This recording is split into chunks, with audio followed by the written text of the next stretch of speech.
мас абалында деген бул 6-бөлүккө киргиздик. Ал жерде 6-бөлүктө ошол адамдардын өлүмүнө алып келген учурда айдоочу мас болсо, эгер аныкталса, аларды 10 жылдан 12 жылга чейин эркиндигинен ажыратып атабыз. Жана 10 жылдан 12ге чейин айдоочулук укугунан ажыратууну киргизип атабыз. Бул айдоочулук укугун мурда деген сот тарабынан дополнительно колдончу да, кошумча. Азыр буну милдеттүү түрдө алып атабыз. Милдеттүү түрдө аткарылышы керек да. Баары эгер 10 жылдан 12 жылга эркиндигин ажыраткан тышкары 10 жылдан 12 жылга чейин айдоочулук укугун ажыратат да.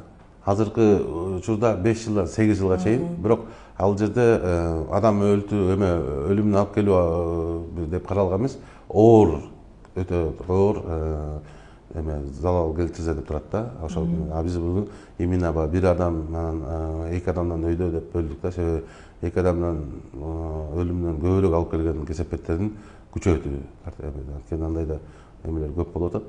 Мас учурунда дагы жол ысыгына катышып, бир үй бүлөнүн